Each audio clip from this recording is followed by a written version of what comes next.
विदेश से भारत के लिए दो बुरी खबर आई है जिससे इन्वेस्टर्स का सेंटिमेंट बदल सकता है।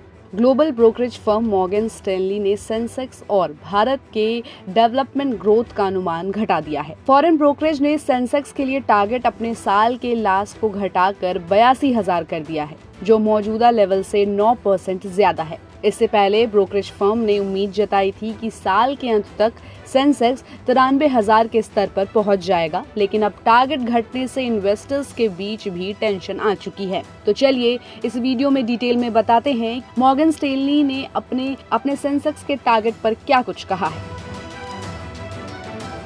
ब्रोकरेज फर्म ने सेंसेक्स के लक्ष्य में अमेंडमेंट का टोटल श्रेय अमेरिका द्वारा लगाए गए टैरिफ और ग्लोबल इकोनॉमिक ग्रोथ के इफेक्ट को दिया है। हालांकि ब्रोकरेज को डोमेस्टिक मार्केट के लिए प्रॉफिट की उम्मीद है, क्योंकि भारत पर अमेरिकी टैरिफ चीन, वियतनाम और साउथ कोरिया जैसे कॉम्पिटिटर्स पर लगाए गए टैरिफ से थोड़ा कम है। मॉर्गन स्टैनली ने फाइनेंशियल, कंज्यूमर सर्कल और टेक्निकल शेयरों पर अपना ओवरवेट रुख बनाए रखा है, जबकि एनर्जी, गुड्स और हेल्थ सर्विस पर अंडरवेट बना हुआ है। मॉर्गन स्टैनली ने 2025-26 में भारत की जीडीपी ग्रोथ के लिए अपने अनुमान को 40 अंकों से घटाकर 6.1% कर दिया है और अगले फाइनेंशियल ईयर में इकोनॉमी को केवल 6.3% की थोड़ी तेज गति से बढ़ते हुए देखा है। अमेरिकी इन्वेस्टमेंट बैंक ने पहले उम्मीद जताई थी कि फाइनेंशियल ईयर 2026 और फाइनेंशियल ईयर 2027 दोनों में भारत की जीडीपी 6.5% बढ़ेगी।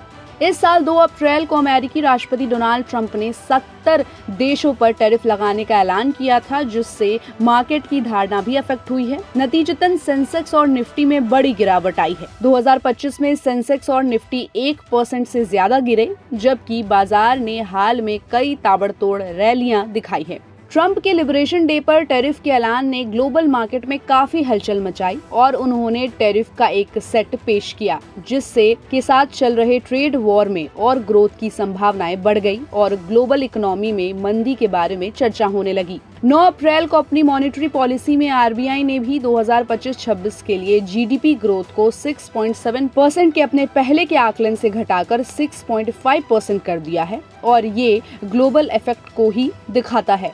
तो मॉर्गन स्टैनली के भारत के लिए जो उम्मीदें हैं और जो सेंसेक्स का टारगेट उन्होंने सेट किया है, साथ ही भारत की जीडीपी पर उनका जो भी कुछ कहना है, उस पर आपकी क्या राय है, हमें अपनी राय कमेंट बॉक्स में दें।